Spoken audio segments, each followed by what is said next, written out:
So I'm not sure when the last time you were in here, but the cleaning people are not doing a great job. I think somebody came in here and had an accident in my office. Yeah, I think we got to beef up security just a little bit. Now, I'm not worried about COVID in here. I'm worried about like bubonic plague. Yeah. Okay. Catch you later. Ugh. Okay. Definitely sanitizing when we get into the set tonight. Episode 23. Welcome. It is November the 19th. Pretty nice night for November the 19th, downtown St. Catharines. It is the 411.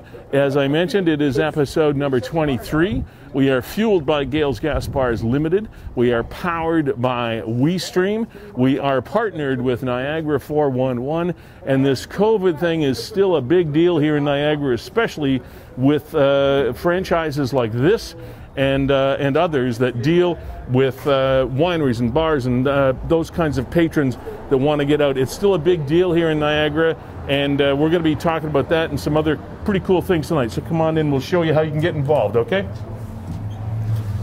Yeah. That was, I don't know who was in my office over the last couple of days, but they certainly did not leave it the way they found it. I'm telling you that right now. Okay, we'll throw the little mascaroni over there. We'll get out of the jacket. Let's put that over there, and we'll come on in here. Now,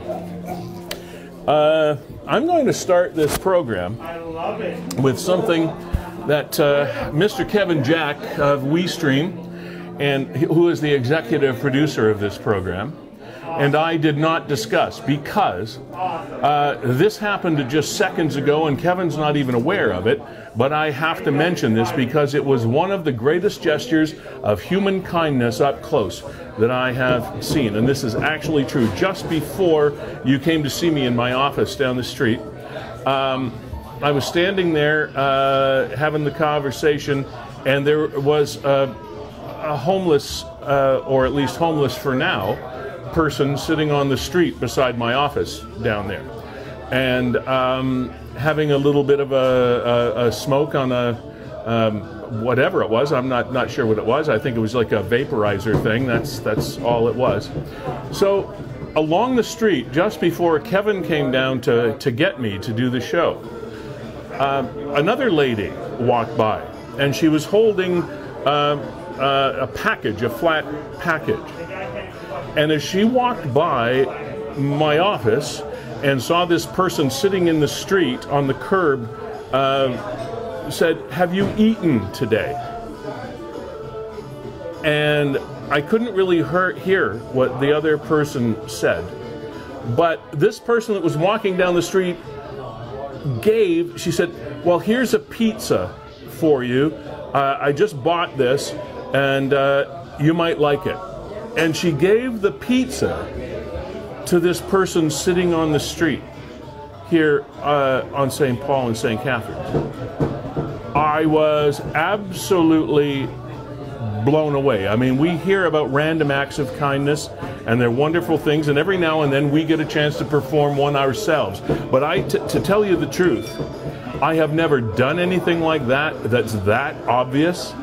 And it's the first time I've seen something like that up close and personal.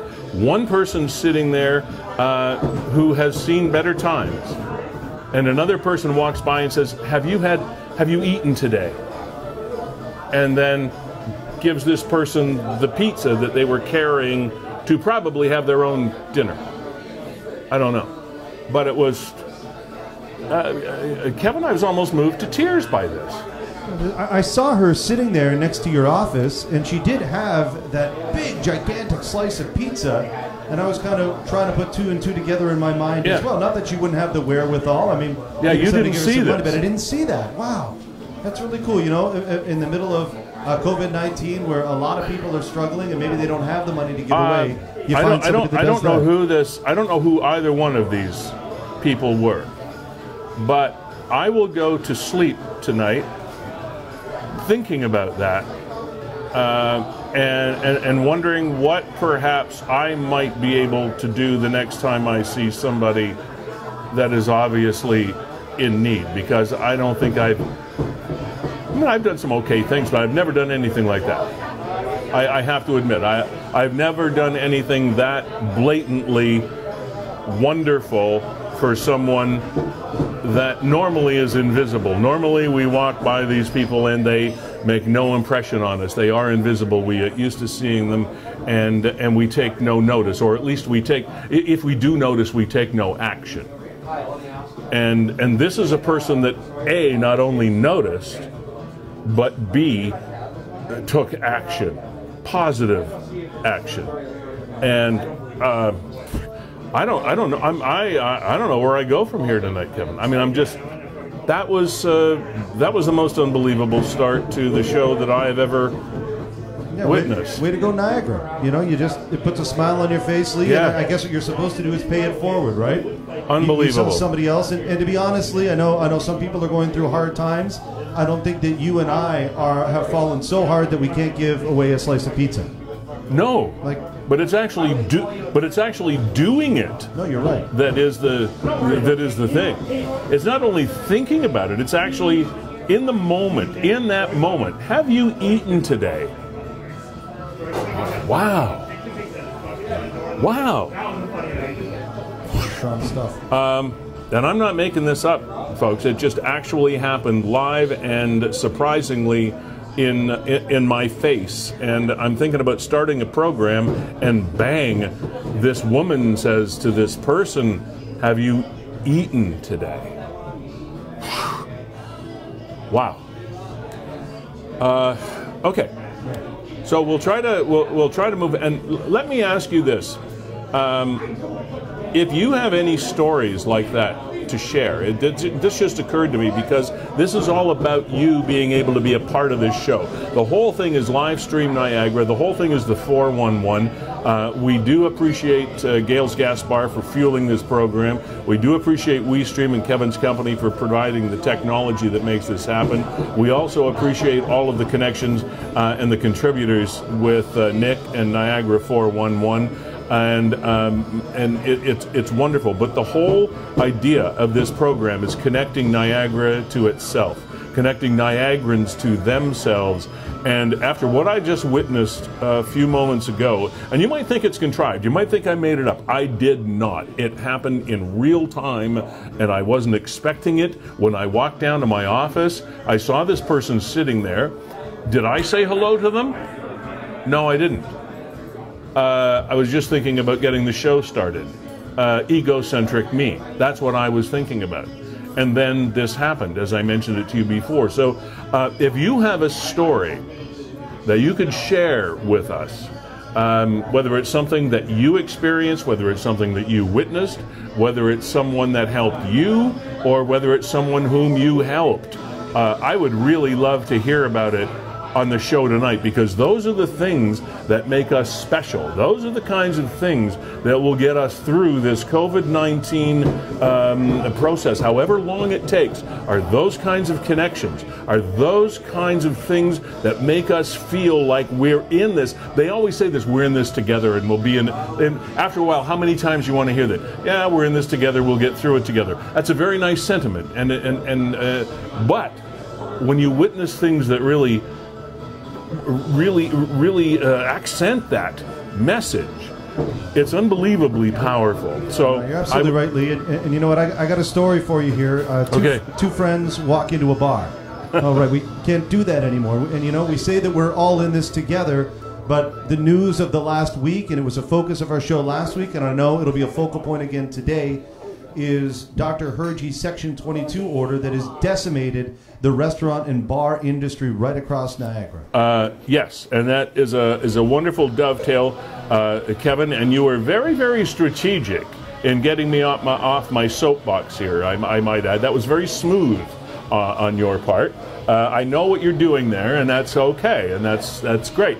So if you have one of these stories or something to share on that note, please, by all means, just click on the link at the bottom of the posting on the stream you are watching, and it'll put you into our Zoom green room, and then we will have a chat with you, because we have almost a wide open show. We do have a guest coming on shortly, but other than that, we have a pretty wide open show. Or if you have Zoom apps on your devices, 905-411-0411 is the number to call. So here's what happened last night. Niagara Regional Council unanimously supported a motion from St. Catharines Mayor Walter Senzik calling upon Niagara Acting Medical Officer of Health Dr. Mustafa Hirji to amend his recent order under Section 22 of the Health Protection and Promotion Act. The requested amendment would remove the directive that restaurants only seat people from the same household together. The GNCC, which is the Greater Niagara Chamber of Commerce, has called for the order to be rescinded. It should be noted, however, that Regional Council does not have the authority to amend or enforce Dr. Hirji's order, which can only be done by the Health Services Appeal and Review Board. A decision by the board can, in turn, only be appealed to the Divisional Court of Ontario. Only a person or a member of a class affected by the order can appeal to the board. That is essentially what happened last night. The entire Regional Council invited Dr. Hirji to amend his original portion of that Section 22 amendment, and all of the things that Dr. Hirji put out with regard to the Regional Office of Health in Niagara were not disputed. It is that one element, that one kernel on the whole cob of corn, which is the new initiatives in Niagara, and it is the people that live in their own households. This is not making sense. And Dr. Hirji, after 4 hours of meeting, absolutely refused to back off on any of his protocols that he has put in place. New cases on November the 19th, that is today, 20. Growth rate on November the 19th, 1.1%. This is not huge.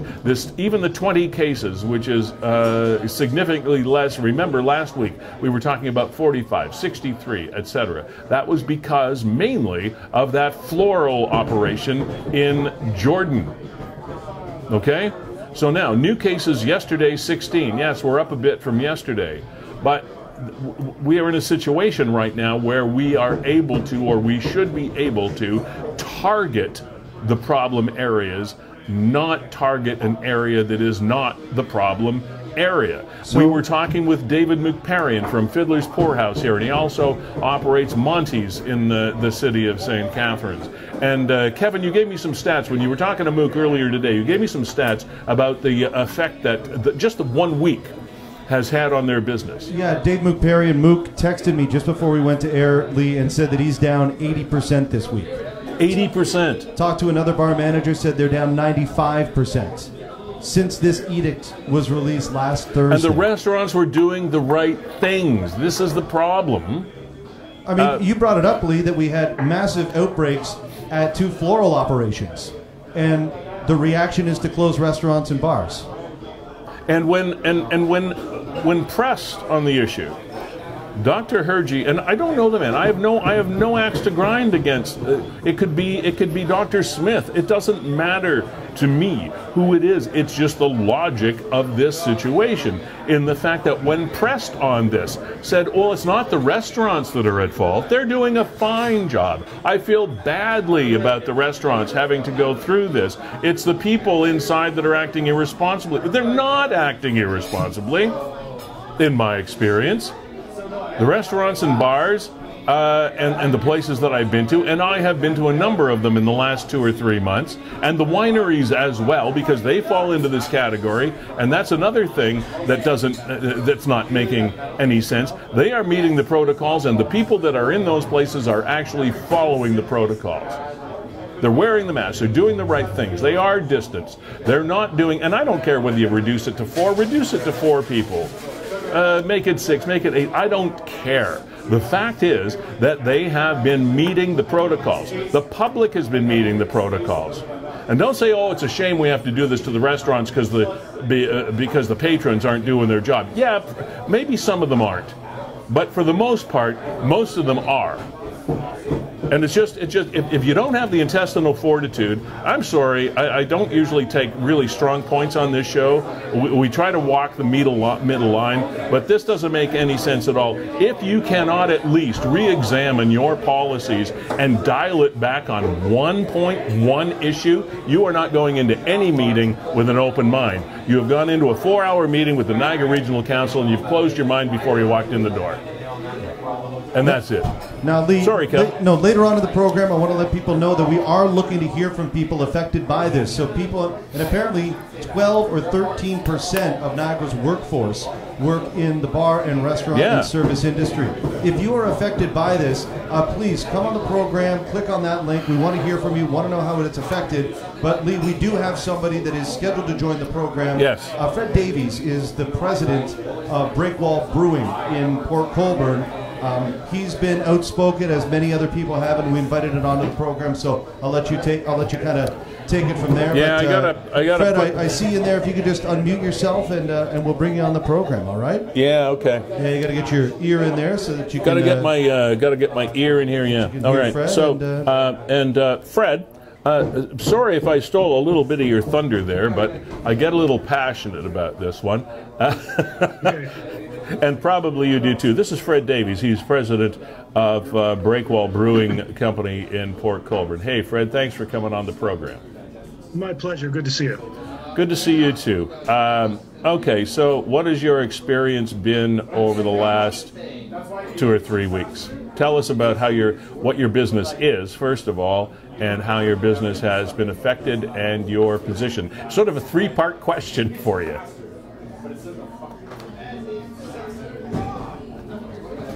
First, let me get I gotta get my cat off my desk here. The last couple of weeks. Well, here's the thing that went sideways for us. When the province put us into the orange zone last week, we got out and spent a whole bunch of money. We built screens to go in between tables so we could put more people in the restaurant. All the staff, we went through all the protocols, everything was fine, and then on the Saturday we got word that the region was going to effectively shut us down the following Monday. And when I say they effectively shut us down, by changing the rules of the number of people that come into the restaurant instead of a table, it scared the crap out of everybody. And our business literally dropped on Monday by 90% in the brewery, and another 80. We have another restaurant down the street called San Marcos, and the business there has dropped about 80%. So this whole thing has been a confusing mess. A lot of contradictory rules and regulations, but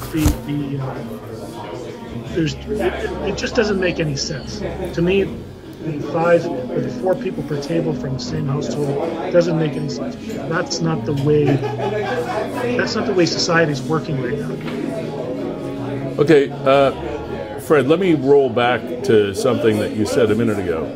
You said you heard that the region was going to put further restrictions on to you, and actually that's really not true. It is the health authority here. It's the regional health authority, not the actual regional government. I just wanted to make that clear. Yes, yeah, that's true. However, deployed by the region, enforced by the region, because the doctor works for the region. But they can't. Okay, but I was speaking to a couple of regional councillors, and they got advance notice the day before, and the regional health committee met the day before he initiated these regulations, and didn't tell anybody. So it all came down as a surprise to a lot of councillors. Yes. And then when it was announced, there was a lot of confusion about how it was going to impact our business, but it certainly impacted it quite clearly on day one. Yeah, Fred, I just want to clarify because I watched the whole 4 hours of that special council meeting yesterday, and co-chair of that health committee, Welland Regional Councillor John Kiokio, said, I was in this meeting with you yesterday. This was the health committee. What happened in 24 hours? How did you make a decision in 24 hours that had wide sweeping effects across the region, and 24 hours before we're in a health committee meeting and you don't mention it? Not a word is spoken of it. How does that happen? And that completely surprised me. It also really surprised me that regional council, us the people, our representatives, can't do anything about it. That Hergey's allowed to act as a lone wolf, and we have... Well, this was my point. Go ahead, Lee. No, I was just thinking, Fred. I mean, we are, as you know, we have been waving the flag for people that are in your situation, the restaurant owners as well as the wineries, etc. That this clamps down on. But it seems like we have almost a despotic kind of situation in the region.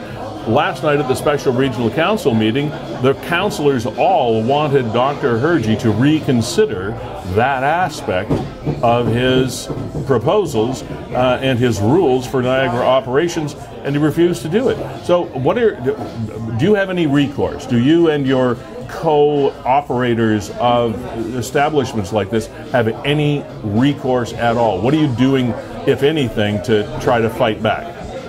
Well, there is an option to make an appeal to the provincial government, which, you know, I heard about this yesterday, so I haven't had a chance to look into it yet. But there's an opportunity to appeal it, but I can guarantee you it's not going to go anywhere.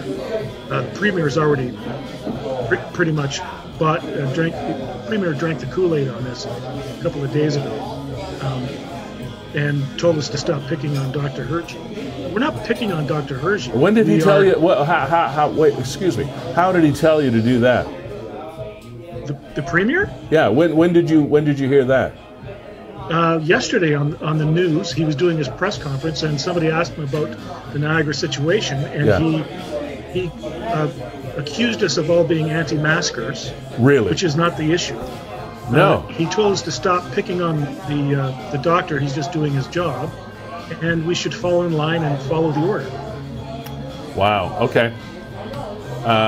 Because one of the other aspects of this, Fred, was the fact that it was very shortly after Dr. Hergey had announced his new restrictions for Niagara operations that Premier Ford announced the new measurements for the color code categories for the province of Ontario, and with apologies to Dr. Hergey, this isn't a direct quote. I'm not pretending this is a direct quote, but he, if I'm correct in this, said something similar to the fact that, well, had I known that the province was going to make this kind of announcement, I may have communicated differently or done something differently. And again, I'm paraphrasing here.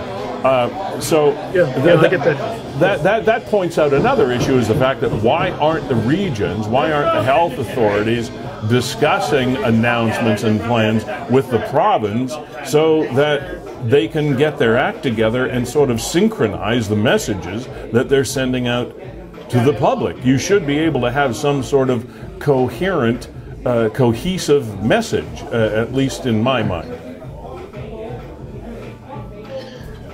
Yeah, you know, it was badly deployed from the get-go.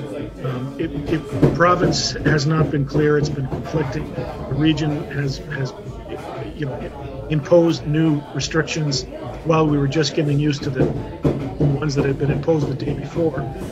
But here's the thing that happened last night that really kind of intrigued me, because I watched the whole 4 hours as well, and regional councillors,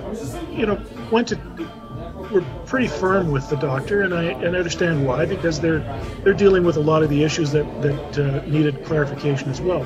And he did clarify some things, but I still think he was using outdated data. But what he did last night was walk back some of his order. Like he said, for example, when he was asked a question, two neighbors can't go to dinner with each other, even though they've been in each other's social bubble for the last 8 months. There's 4 people that live next door to each other that don't go out much, but they want to go out for dinner. Under the rules, that's not allowed. But yesterday he said, well, we'll consider them emotional supports for each other. Okay, well, that's not what the rules said, but he's sort of walking back some of the regulations. He also said things like, I used the example of 2 people walking into a bar, and that's where it was kind of got shared on Facebook. Yeah. You can go out with your friends all day long, go to Walmart, go to Costco, but you can't come into my restaurant at the end of the day and sit down at the bar and have a beer together. It doesn't make sense to me, particularly when all the protocols, we have the strictest protocols in Ontario in the food service sector. Nobody else does the amount of protocol protection that we have in place. Mm-hmm. You come into the restaurant, you have to have a mask on, you have to sanitize your hands. We contact trace you, we get your name and your address and your phone number. Yeah. You have to attest that your health is good and that you're not experiencing any symptoms. We ask them a series of 10 questions, and then they can sit at a table by themselves where we have barriers between each table. Now tell me that isn't as safe as you're going to find anywhere in the world today. Well, I couldn't disagree with you. In that section that you were talking about, that Dr. Hergy mentioned with regard to physical or emotional mental support, that was included in the wording of the original amendment to Section 22 of the regulations. However, it was more like it was intended to more be focused on personal service workers and official support people, as opposed to just a buddy that you needed some emotional support for to get out of the house. And that's how it seemed that they were able to rationalize that and, as you say, roll it back into something a little bit more personal as opposed to something more official. But when those first announcements came out, it certainly appeared to me that it was more of a technical support worker as opposed to just a friend who you needed support from. And that sort of where there were other questions that were asked. Yeah, Fred. Now you don't have to answer this, but because people like to keep their business pretty much close to the chest. But assuming that these restrictions, as stringent as they are, continue, how is your business going to be affected? How are you going to be able to stay open? Well, that's the big question that we've been dealing with all day today.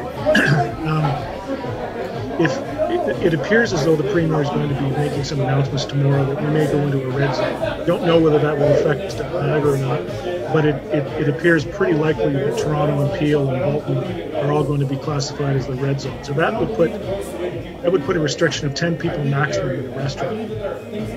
So that 10 people maximum, in addition to it being a table of 4 from the same family, would make it virtually impossible for us to operate.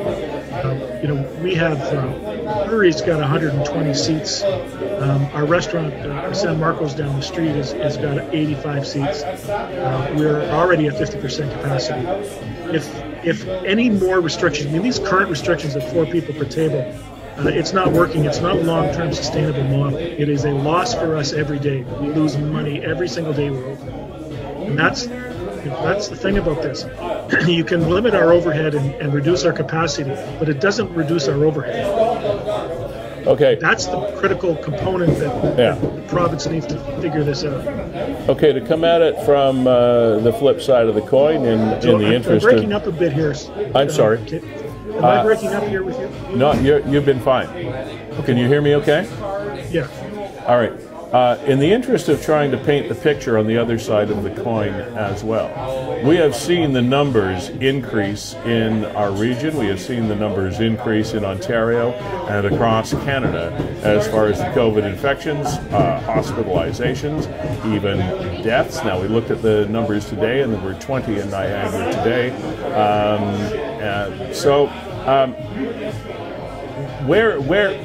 I guess what I'm saying is, what part do you feel, if any, that the restaurant, bar, winery sector is playing in the increase of this numbers? Are we focusing in the right areas? And I know this is a leading question. I'm sorry. It's sort of like doing dangling the carrot. Is there anything you feel that the restaurant industry, your industry, could do better than it's doing? No, absolutely not. We are doing more than what's being asked of us. And here's the thing. Dr. Hergy actually acknowledged yesterday that the restaurants are not the problem. It's the people coming into the restaurants that are the problem. But I would challenge that, because he even acknowledged that if people had the virus coming into a restaurant, it's highly unlikely they're going to spread it from table to table, or patron to patron, or staff member to table, simply because of the protocols that are in place. There has not been one single inquiry by any authority in our restaurants in the last 4 months, as we've been doing contact tracing, to look at our records to see who's been there, which tells me nobody has contracted the virus that has been sourced back to any of our establishments. But even if that is the case, that they want to blame us, they're going to blame us because we're the only ones doing it. You don't get contact traced in Walmart or Costco or the grocery store. You may be asked to put your mask on, or you may have a sanitized cart, but nothing else in the store is sanitized. And if you looked at the Costco opening in Niagara Falls the other day, it was a shit show. Yep.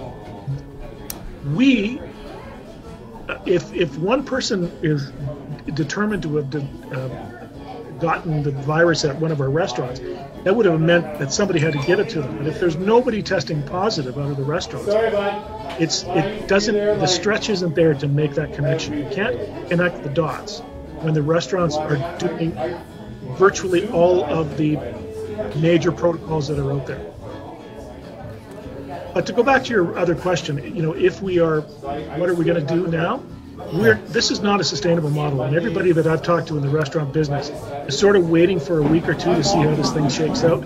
Regional Council asked the doctor to amend his order.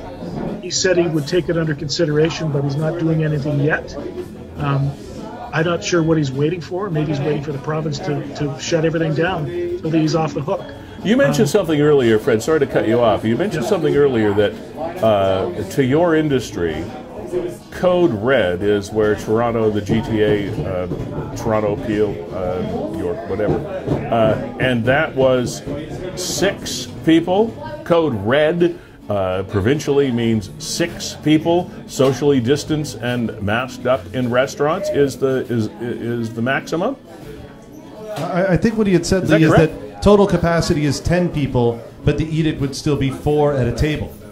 I would think. I mean, the provincial order is 4. Hergy's order was 6, and we're now limited. No. The province was 6. Oh, sorry. The province was 6. Province was 6. Hergy's was 4. Sorry, I apologize.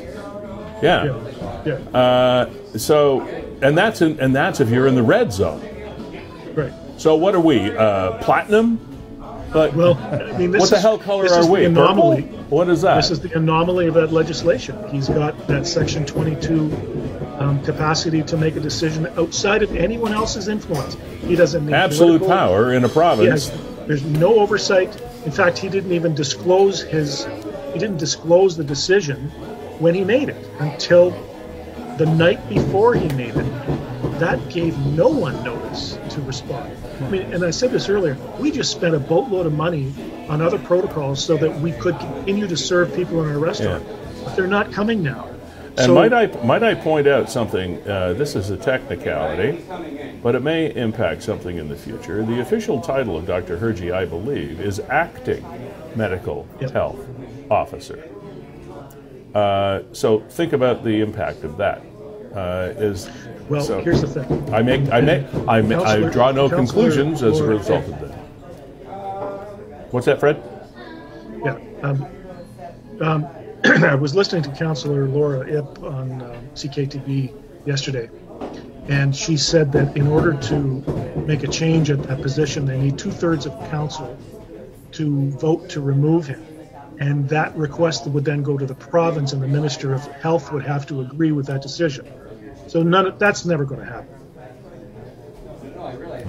Never say never. If you don't mind, Leah, I just want to kind of hop in here, and Fred, Go ahead, Kevin. It's your show. No, it's Kevin behind the scenes, and I was appalled at the gall of Dr. Hergy yesterday to have 31 regional councillors all in lockstep telling him that they disagree with this decision, to reconsider in a unanimous vote, and for him to not budge, not consider it, not even listen to the people. I mean, they debated masks for 6 weeks with consultation after consultation after consultation, and the reality is that didn't have a lot of financial impact. Dr. Hergy makes this decision seemingly on his own in 24 hours, no consultation, and without the leverage that the province has, for example, to implement some financial measures and resources that the restaurants and bars can access. The province can do both of those things in conjunction. All Hergy can do is shut you guys down. And he did it with no oversight, no consultation.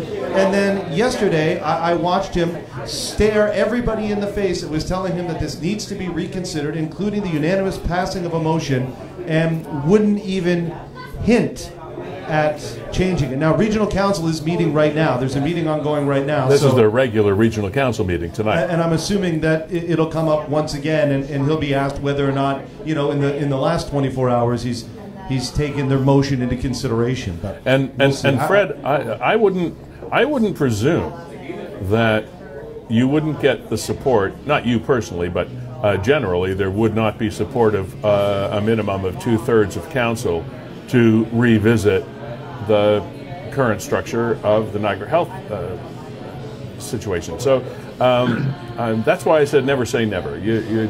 And to be perfectly honest, to give the Premier his due respect, he is not in touch with every medical health officer in every region in Ontario, and I'm sure he's received a lot of flack with regard to. And I'm not a dyed-in-the-wool conservative. I'm not a Doug Ford supporter. I don't contribute, or whatever.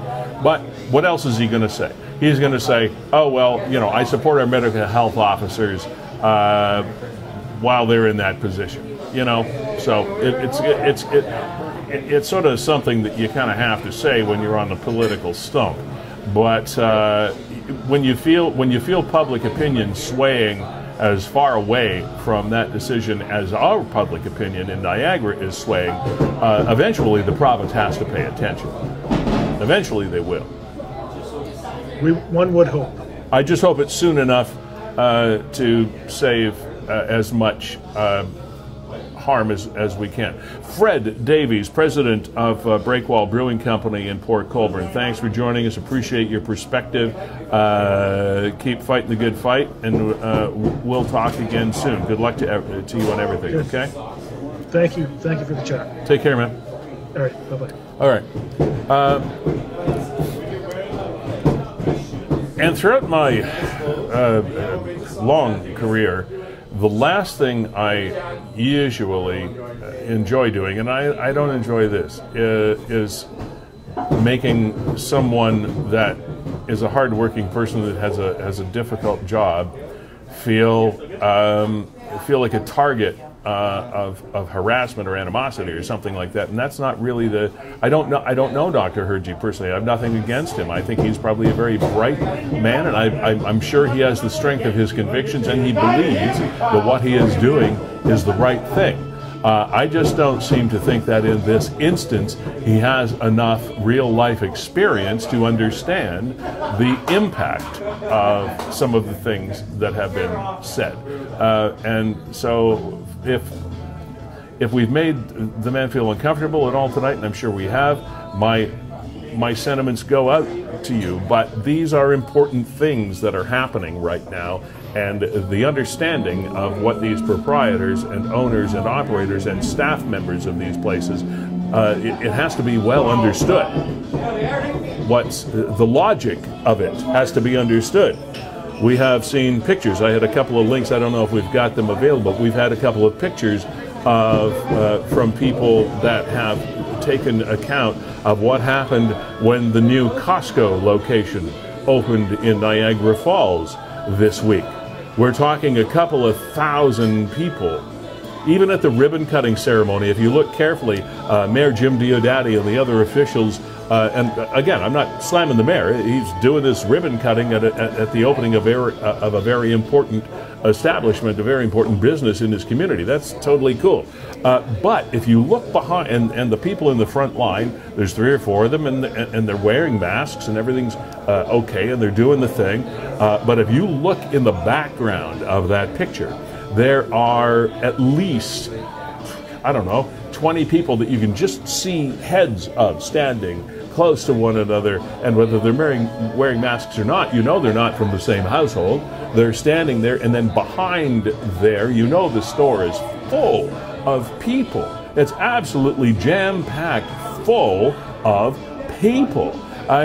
From what I understand, and again, I'm not standing by this number, I wouldn't swear to it in court, but somebody told me somewhere between 2,000 and 2,500 people went through that location on opening day. One day. Okay, now compare that with 2 or 3 co-workers who don't live in the same household coming in here to Fiddler's Poorhouse to grab a burger on a lunch break.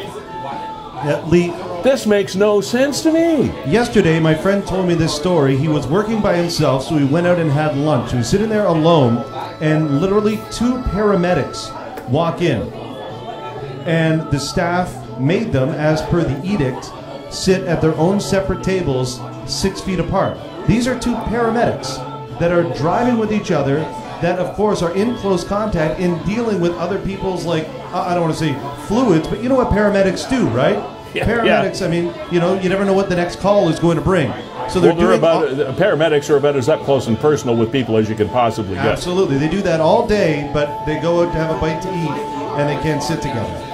It's I have no idea how Dr. Hergy did not take into consideration the financial impact of this, and I have no idea how he just stared down everybody at a special meeting of council last night for 4 hours with an unwillingness to budge. But, I mean, beyond the financial impact, which of course is the A problem, that is problem number 1. What it absolutely defies is any sort of logic. There is no thread of logic that can be drawn in this situation.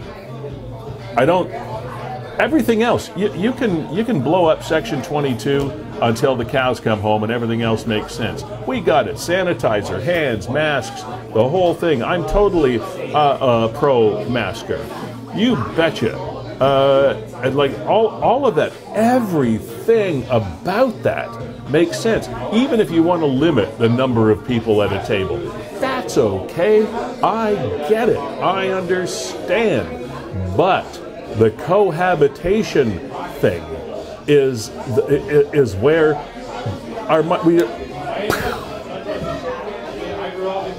Lee, I want to bring something to your attention here, because I found this pretty interesting. I like when people choose or share one half of a story and use that to bolster their position. So yesterday, Dr. Hergy quoted the medical... I'm leaning because I'm having a hard time hearing you. Well, you know what? It's actually getting a little busy here at Fiddler, so I'm happy for them. They said they're down 80% in a week since Dr. Hergy put in this edict of Section 22. So yesterday, he quoted the medical officer of health from Halton. And you know what? I'll share the screen here, okay, and people can see the quote.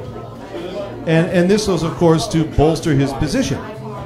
But all he shared was this quote, that their recommendation is to dine at restaurants with people in your household only.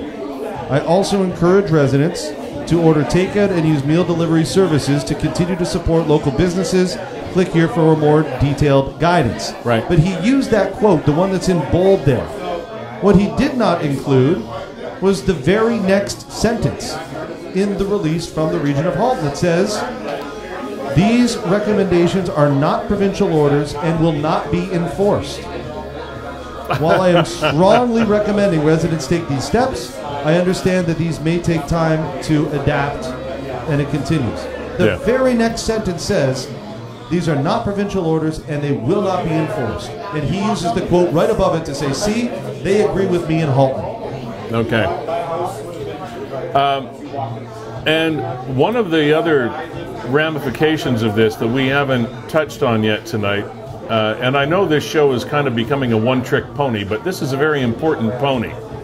Believe me, it is a very important pony here in the region of Niagara. And if Regional Council had a special meeting about it last night and almost unanimously wanted some hard questions answered, it's an important pony to talk about.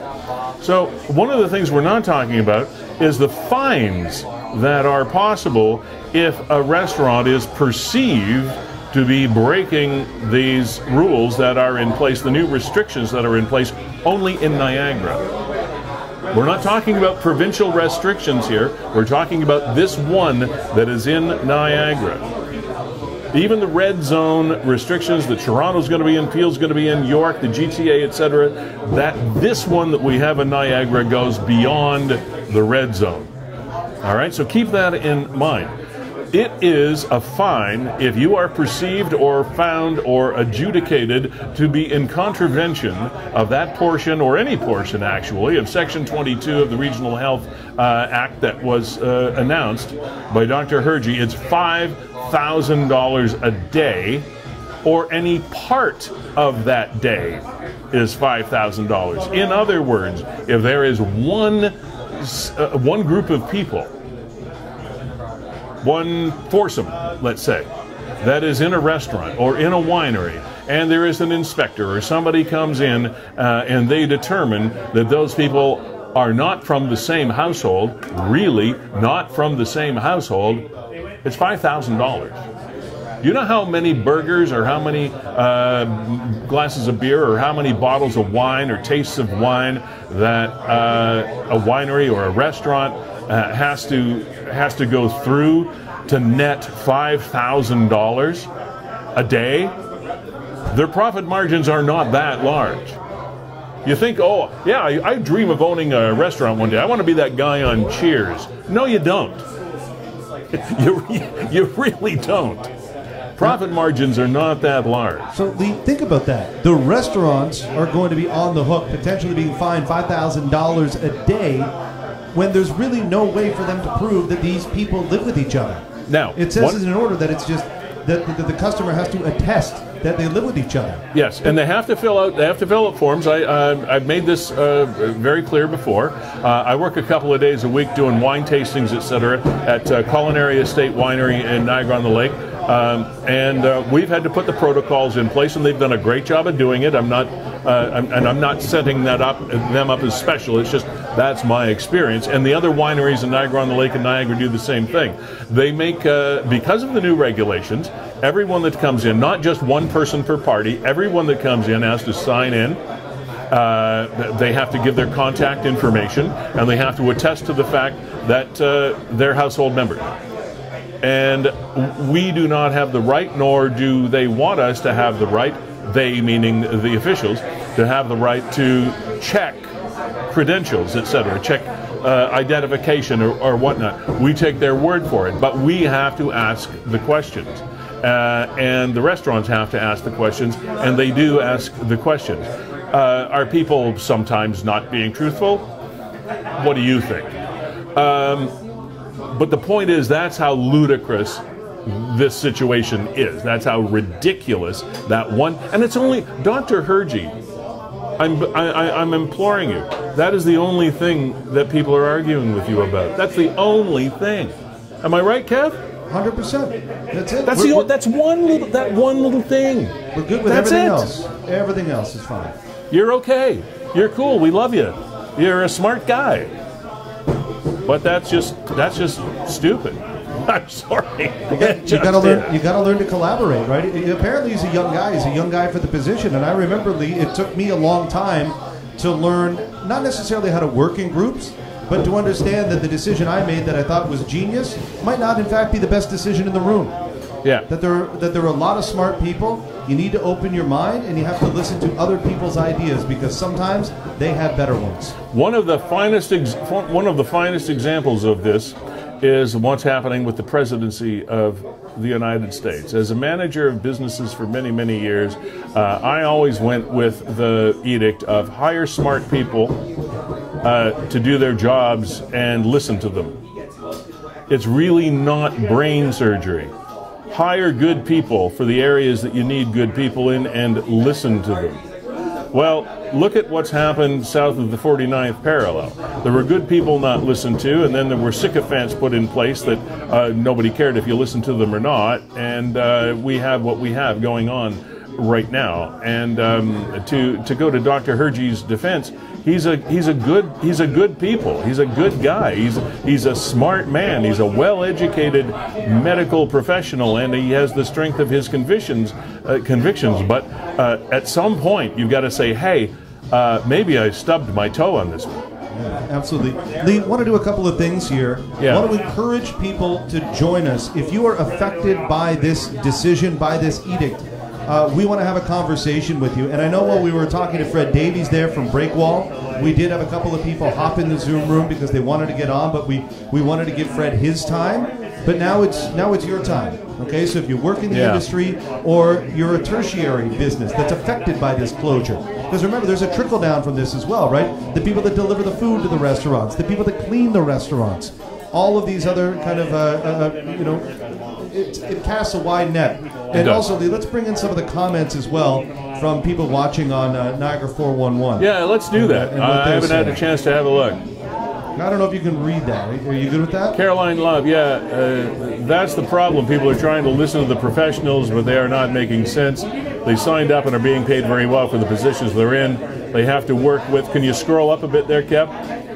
People and their concerns. Instead, here she has a closed door to any questions around the confusion he has caused. Confusion causes fear, and fear causes business, small business, to suffer. Why is it not okay to pack the place whomever you want? Yeah, okay. Got it. Thank you. Numbers, that's all that's being fed to us. Who legitimizes these numbers? Ooh, right, the media. Oh, okay. When in doubt, blame the media. Okay.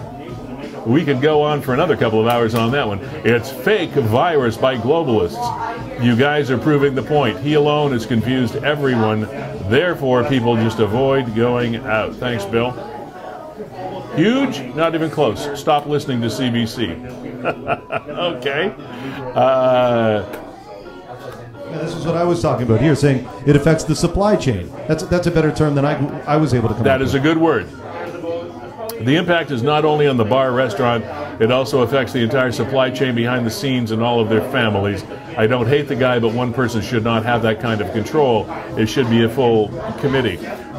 Got it. And I remember, we'll talk about that in a minute.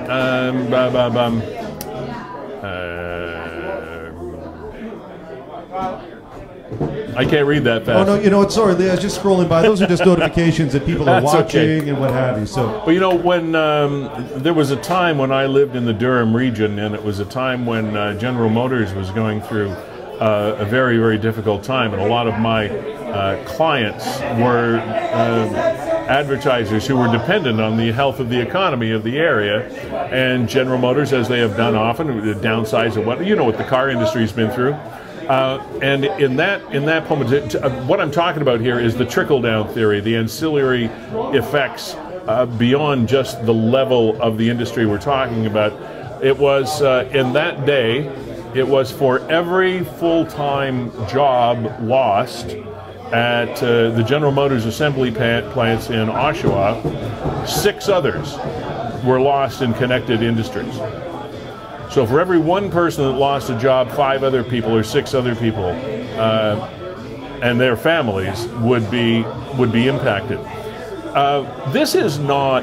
I don't think it's exaggerating the topic to say that things are not similar in this situation. For every restaurant or bar operator or owner that goes under, think of the impact that that is happening with a bunch of other families that are depending on that business to make a living just because they're connected to it. And the suppliers as well. We have linen suppliers, we have alcohol suppliers, we have food suppliers, we have delivery services. All of these other industries that are connected to one sector of the economy. Percent of hospital beds currently occupied. Now this is relatively high, Kevin. This is the highest we've seen. 85.9%. But there's more, Lee. There's more. Yeah, okay. As of November the 14th. Percent, what's that? Scroll down a little bit. Sorry, yeah. Percent of, you can read it. Percent of intensive care unit beds currently occupied. 81.3%. We're almost at a tipping point here. So you can see why the medical people are nervous. Now, but look at this one, Lee. Should they be as nervous? Percent of intensive care unit beds with ventilators currently occupied, 24.2%. Okay. So for all I know, Lee, maybe 80% capacity in intensive care is normal. Maybe that's where they should be. Yeah. But this year, 24%, so there's still a lot more capacity for intensive care with ventilators, and it seems to me that that's where people hit hardest with COVID end up. So there's still lots of capacity there. We're not at a breaking point. Yeah, not that we want to see that go up by any stretch. Absolutely not. But we're not overwhelmed at the moment in Niagara. Is the bottom line. And of course we want to keep from being overwhelmed. It just seems that there might be a little bit of knee-jerk reaction going on here. Focus on, like we talked last week, the flower farms that were big issues. There was a major party that was help me out here. Was it at the Ramada in Niagara? The Ramada one. There was the Airbnb in Niagara Falls. Yes. Okay. There were Halloween gatherings. These are the areas, these gatherings of people that are operating outside the directives are really what is taking this thing to a level that we're unhappy with. And that, I believe, is where the frustration comes in, is the fact that it's not people like this that are doing, and believe me, Dave McParian from Fiddler's Poorhouse does not pay us anything. I'm not worried about lining my pockets here, and he also operates Monty's in St. Catharines. The only thing Dave does for us, and believe me, it's great, don't get me wrong, but Dave lets us sit in his window and do the show. I don't need to do this from Dave to put food on my table, okay? Neither does Kevin. So, I mean, we could do it from my office in the booth down the street if we wanted to. Except it's a little messy right now. But you get my point. So, what we're talking about here is straight up honorable, non-stinking thinking. If you're going to do this, we have enough data by now. We have enough stats by now to know where these things are coming from. And if we don't know where they're coming from, we better bloody well figure it out so that we do. And then we can target where the actual problem is. You know the old expression of throwing stuff at the wall to see if something sticks. We're well past that. I don't want to do any more wall flinging to see what sticks. We need to be able to point at where the issues are and hammer that hard. Come down with a hammer on those areas that are really screwing up. You can't be doing that, Lee, when that decision to see if it sticks is going to decimate 13% of Niagara's workforce. Yeah. You can't just be playing with people's lives like that. No other, he was asked directly yesterday whether any other region, municipality across Ontario has gone this far, and the answer is no. No. So I don't know why he can we talk about something fun? Yeah, well, fun. Okay, what do we want to talk about? I want to talk about Glow. I want to talk about that. Okay, cool. The beautiful light show that is at Safari in Stevensville. I just want to talk about something fun and happy. Nick put this up this week. And it's called Glow. It's a beautiful light show. These are just some of the pictures and of the displays that you. It's a drive-through event, much like Festival of Lights in Niagara Falls. And this is at what's the full name of the place? It's Safari Niagara. Safari Niagara. Love Safari Niagara. Had season passes there for years. Wonderful, wonderful family place, and they have this drive-through light show open for your family. And just in case you've been living under a rock and you're not quite sure where it is, if you're heading from St. Catharines toward Niagara Falls and Fort Erie, just take the Sodom Road cutoff and head and veer to the right and keep going down Sodom Road through Snyder, and you will immediately come to Safari Niagara just on your right-hand side, just before you get into the village of Stevensville. And thank you to them for putting this on. I'm sure as an attraction, they've probably suffered a lot through this COVID thing as well, because they're not allowed to have the same kinds of crowds and customers that they would have normally had. But this is something that they've done for the Christmas season 2020, and kudos to them for that. So it's on right now. You can check them out online as far as the hours and things of that concern. But it just opened a couple of days ago, right, Kev? Yeah, my understanding. And Nick went out there, and I think he actually snapped these photos himself. Yeah. Here, you know what? Let's click on the link, Lee, and maybe we'll. There we go. There's Glow Niagara. Yeah. See what they say. Safari Niagara will be transformed into a Christmas landscape of a million lights. Enjoy Glow Gardens from the warmth and safety of your own vehicle, and cruise our 3-kilometer drive. That's a long way. Yeah, it's supposed to be all the way around. Yeah, 3-kilometer drive through Light Journey. Isn't that awesome? I'm just trying to see if they have hours up there, but I imagine it runs at night. Right? Yeah. I don't know if there is. I don't know if there's a charge for it. I don't think so. I didn't see. I imagine there would be, Lee. I mean, it's a. But it looks like there might be. Yeah, it's a for-profit business, so. I don't know. Look at that. Look. Go back down there, Kev. Look at that tree. Isn't that cool? I always wish I had a creative. My trees never look like that at Christmas time. My tree looks like some Griswold family failure did it. I don't. That's great. Really, really good.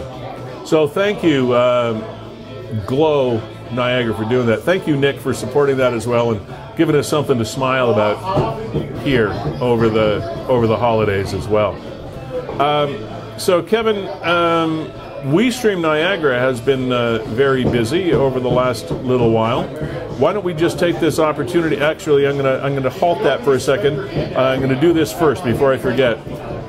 One of the things as we head into this new season and this new wild frontier, all of the time that we've been doing this, Gales Gas Bars has been a big supporters of us. Gales Gas Bars Limited. Fueling, and I know that's kind of a kitschy way, cute way to put it, but it's true. Without them, we wouldn't have the gas to keep going. So, to Gales Gas Bars Limited, thank you for supporting this program and staying on board. And Jessica Friesen, one of the leading businesswomen in this community, thank you for that. Nick at Niagara 411, of course, always a great partnership with you. In front of and behind the scenes. Dave Mukarian here at Fiddler's Poorhouse for allowing us to sit here and take up his valuable space. If COVID ever leaves us, he might need to rent this out to a higher paying commodity than us. But and of course WeeStream, which is where I was going to go with this at the beginning. Kevin, you've had a pretty busy week. Tell the folks a little bit while we have a minute about what the hell it is you actually do. Well, this week Lee saw us doing 4 events on Tuesday alone. So Tuesday morning, WeeStream, we provided the production, the cameras, and everything for the GNCC, the Greater Niagara Chamber of Commerce, and their Niagara Economic Summit. They had to go online and transition that into a virtual event. And you know what, Lee? I'll show you a little bit of it here. Yeah, sure. So here we are. We actually got interrupted by a fire alarm. So there we are. This is out at the White Oaks. And White Oaks has a beautiful room that they've done up there with a well-lit stage.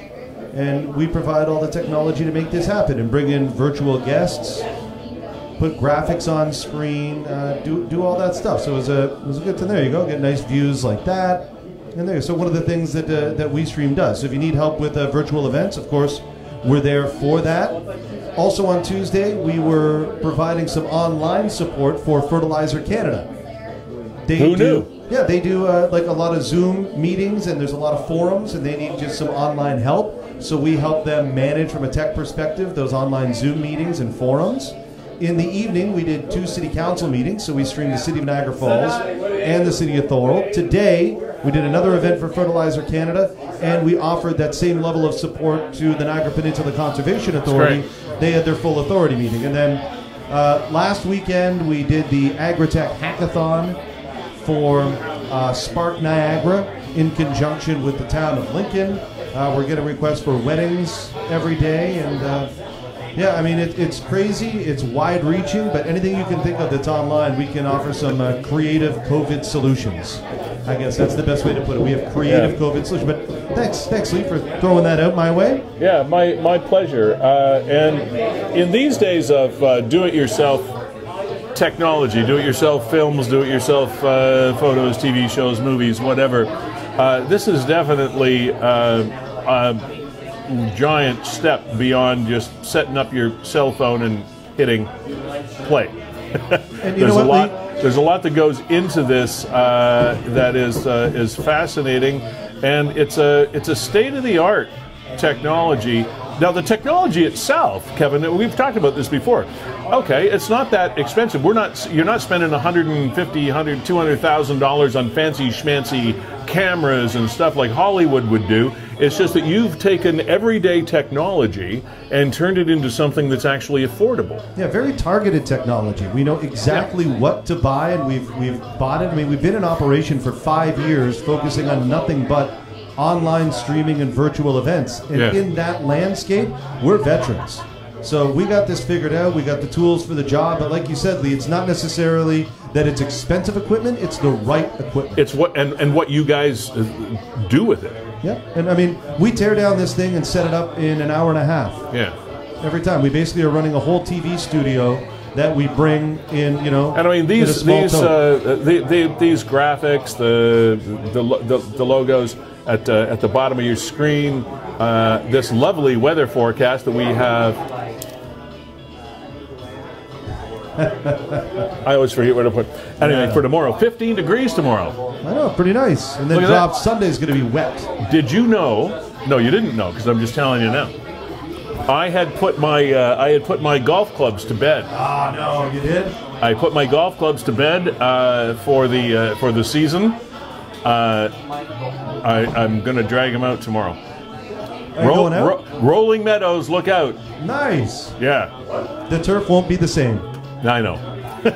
We'll be replacing those divots all winter long. I know, but it's going to be it's going to be fun. There are still nice things to do in Niagara, and yes, we will be masked while we're there. And then, believe me, we hit golf balls in so many different directions. We're not going to be close together. Trust me, it's not going to happen.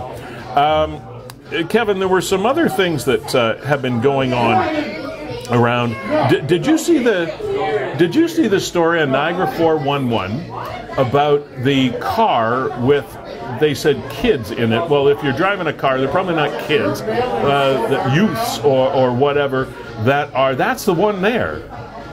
Now, you can't, Glavkick, is that how you pronounce that? Glavkick, whatever it is, drive in Niagara Falls? Reported to be driving around shooting cars and homes with paintball guns. I'm sorry, I shouldn't laugh. That's not funny. They think it's a white hatchback, possibly Volkswagen. Please keep an eye out. And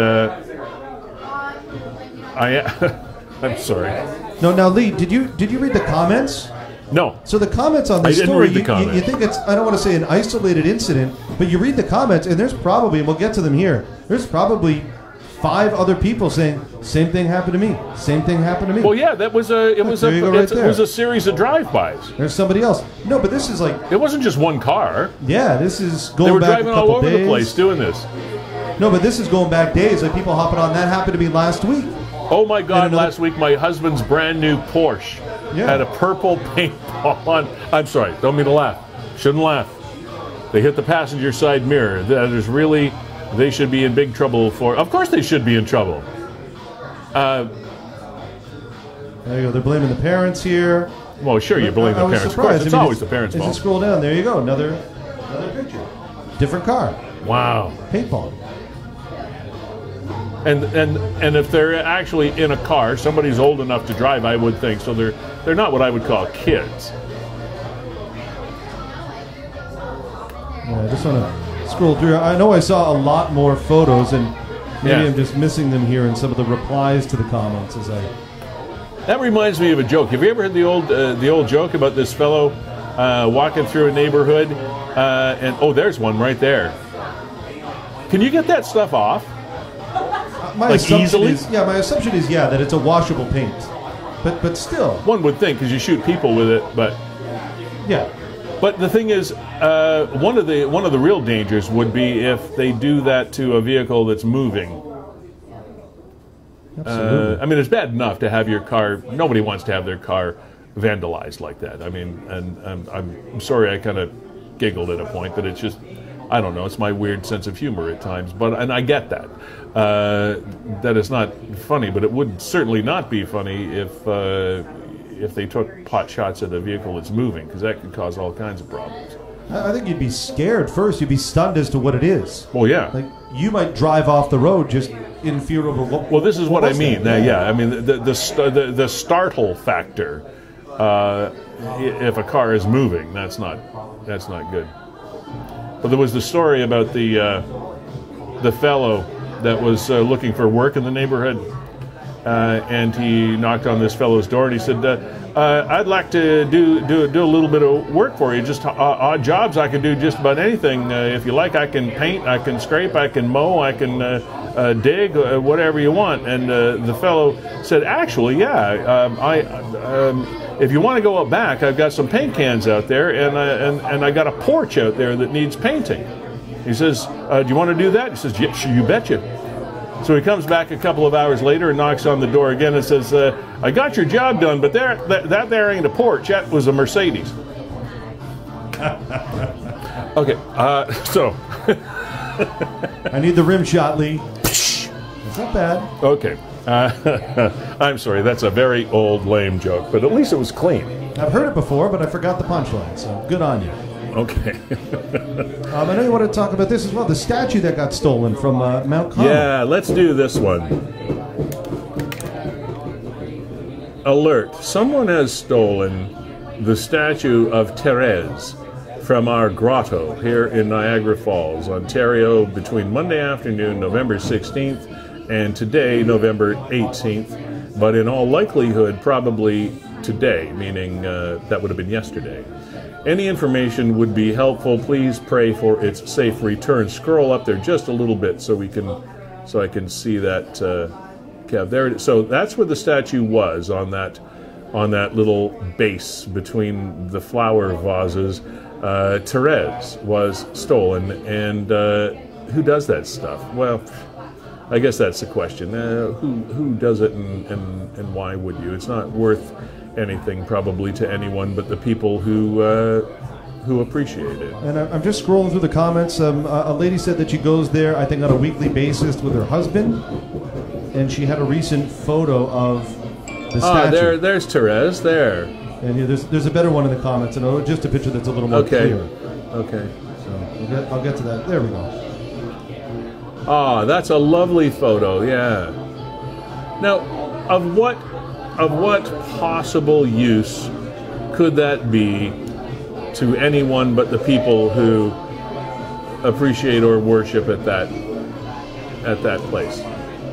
May I say, Lee, it's incredible what kids want to make bongs out of these days. Yeah. Okay. There's a line for everything, isn't there? All right. So the regional council meeting happened tonight. It'll be interesting to, obviously we haven't been able to stream that or look at it because they have their meetings online all the time. But I'm sure this situation with regard to the Section 22, as it's called, with regard to Dr. Hergy and the as the acting medical officer of health has put in place for hospitality industries, etc. I'm sure that has been up once again for debate. But frankly, Kevin, I'm not sure what debate they could have because the council itself was not actually divided on this issue yesterday. They were all pretty much on the same side. Yeah, I mean, they might be discussing what other actions they can take, and we heard when Fred was on that it would take a 2/3 vote from council, which I think they would get, to remove Dr. Hergy from his position, but that would also need to be backed up by the Ontario. Right, by the Ontario government. And the Ministry of Health. Right, and as you mentioned, you would think that they would stand by, although even if nothing else to go through that procedure to show them how serious they are. I mean, if a unanimous vote yesterday saying that you take this away and 31 regional councillors grilling you over this one clause in your rogue edict doesn't make you realize how serious everybody in Niagara is about it, well, maybe we got to take a further step. When we had Fred Davies on earlier from Breakwall Brewing in Port Colborne, Kevin, maybe you can clear this up for me. When we were chatting with him, at one point he said that Dr. Hergy, this is Fred's words, not doctor's words, said that he would take it under advisement. Now you saw the proceedings. Was that something he actually said? I don't know for sure that he said advisement, but that is a word that is commonly passed around any council chamber. Yeah. When an order is suggested to staff, yeah, it's generally that's a common response. That I'll take that under advisement. Well, sure. I mean, it's a political response. Right. But whether or not he said that, I couldn't attest to that. Lee. All right. Did you want to get to? Sorry, yeah. Go ahead. No, go ahead. Well, did you want to get to, and we'll get to this, I'll let you finish that thought, but to Nigel's Cheap Vlogs, because Nigel's a friend of the program. Yeah, that's what I wanted to do. Big storm. What day was it? Tuesday, Wednesday? Super windy? Yeah, there was a massive windstorm. Or was that last weekend even, like Sunday? Oh, boy. Well, it's been still pretty windy today. I know. But all these days tend to run into one another. But I'm sure if you put his vlog up there, it'll have a date on it. So it can remind us of exactly. We've had Nigel on here from time to time. He does Nigel's Cheap Vlogs. And he was out trolling around. There you go. 15th of November. I think that was Sunday. Okay.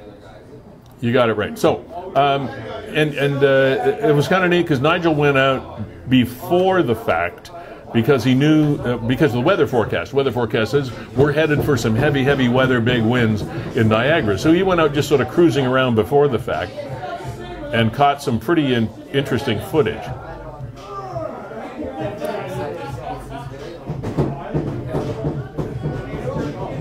There you go, that's whipping. There was look at that. It got worse into the evening. Oh, it got crazy, yeah. Let's just skip it ahead here. I'll scroll. Now, there was also a base of an old amusement park ride on Waverly Beach, Old Waverly Beach in Fort Erie that's been there for decades and decades and decades. And of all the storms that they've had on the shores of Lake Erie, this thing was still there. It was just a base of a ride, and it was destroyed. It blew it apart. I think our friend Dave Benison did a bit of a piece on that, on historical Niagara and Niagara 411 as well over the past week. Yeah, so these winds have been very, very powerful. Yeah, here, Leo, I'll pull that up for you so the audience can see what we're talking about. There it is. The picture on the left is what it's looked like for. So there was the Weather Network picked it up. Yeah. It's a 1920s amusement park ride, Niagara, destroyed by the storm. Dave Benison did this, and Scott Sutherland, the fellow we had on last week from the Weather Network, put it up. And on the right, you can see what has now become of it after all these years. That was pretty violent. It was, especially along the north shore of Lake Erie there. Absolutely. Yeah, Crystal Beach into Port Colborne, Fort Erie, the shoreline properties just got destroyed. Yeah, I got a couple of people that I know that have summer homes. I don't know if they would have still been in them. Probably not at this point in time on the Shirkston shores. So that was probably pretty crazy too. I got a couple of people down there that have summer teeth. You know those? Pardon? The people that have summer teeth? Summer here, summer there. Yeah, okay. We're bringing out all the old chestnuts today, eh? It's amazing what you do when you got to fill. Hello, my name is Phil In. And in a couple of minutes, we're going to feature My Son the Hurricane. My Son the Hurricane, local band. I know we always go out with a local tune. They're back in the studio. If not today, then it was like yesterday, but they're back in the studio this week. All right. Putting the finishing touches on a new track. So that'll probably be dropping in the next couple of weeks. So good to see Jacob, Dano, and the boys back in the studio doing their thing. Yeah, I was actually going to ask you what our musical extra was going to be today. So My Son the Hurricane, that's great. Jacob, good to have you. Good to see you again. Haven't seen you in a long, long time, so it's great. What an interesting band. There are only like what 100 people in that group. Yeah, about that. It's a traveling parade. Yeah, it is. And they are so much fun to see live. And again, like, you know, when are we going to be able to do that again? Like Sgt. Pepper's Lonely Hearts Club Band without the hearts.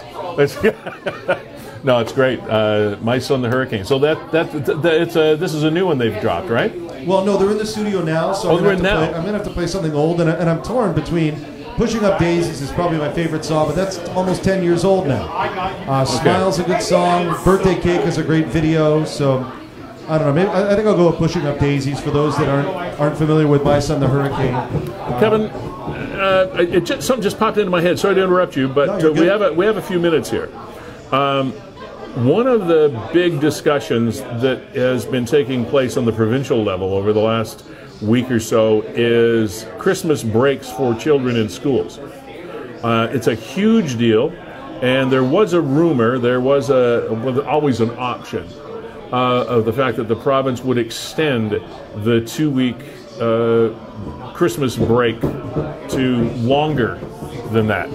And of course, parents are sort of rewinding into the same situation that we were back in the early spring, where they're saying, "Hey, we need to keep working to support our families." This is the other big thing. And as I understand it, right now, the province has made a statement that they will not be extending the Christmas break beyond the planned 2 weeks that is in the normal calendar. So with that as a backdrop to this question, Kevin, with school-age children, what has your experience been? Because we haven't talked about this in a number of weeks. What is your experience with the school system, with your kids, with how things are going? What are you thinking? Seems to be going fine, I would say. I mean, there's been no cases at our children's school.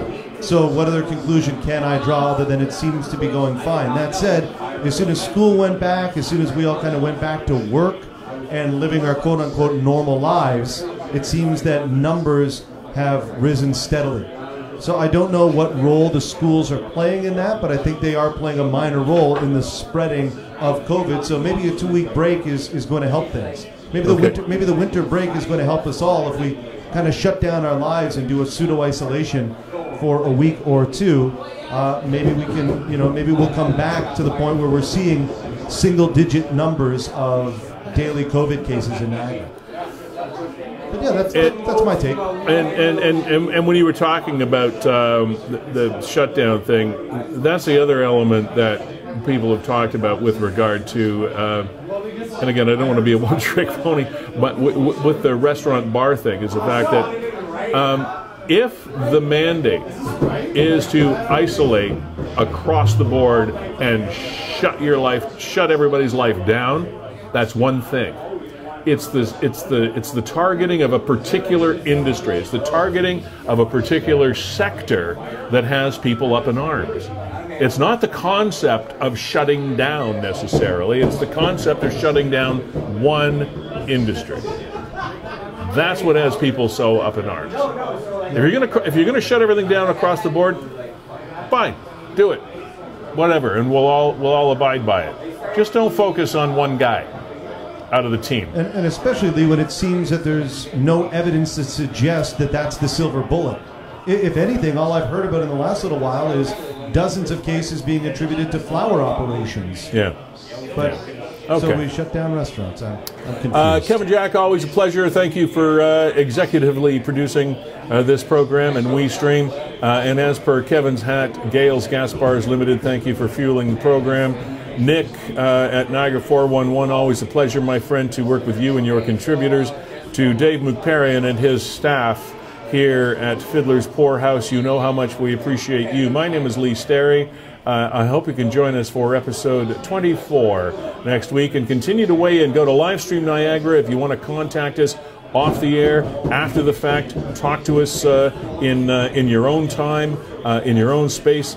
Just go to Livestream Niagara and you can find all the information there as to how you can do that. And if you want to be a contributor to the program, let us know that as well. A pleasure to join you here. Stay safe, stay well. And my son, the Hurricane, coming up.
Sink or swim, we've got a taste now, don't eat the whole thing. We grew up knowing we could do anything, but anything quickly turned into everything. And everything's more than we could have imagined, and then what happened? So shout out to every time I got third instead of first. I want the best, so I sit through the worst. I want it all, the good and the bad, and already got more than I could have imagined. Shout out to all the fellas and the ladies that ain't giving up till they pushing up daisies. Do what you got to provoke the gears. Not about being there, it's about getting there from here. From here, it's the other side I wanna be. I'll leave the money and the women for what I believe.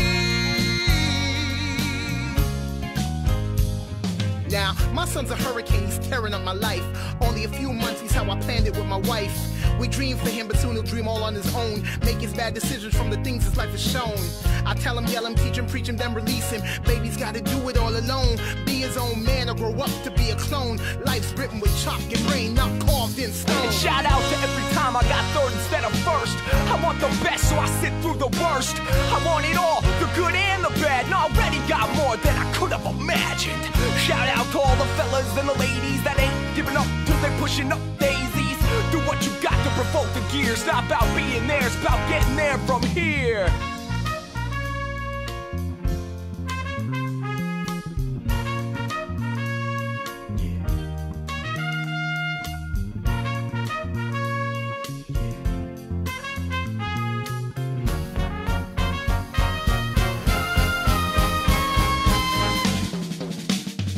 So shout out to every time I got third instead of first. I want the best, so I sit through the worst.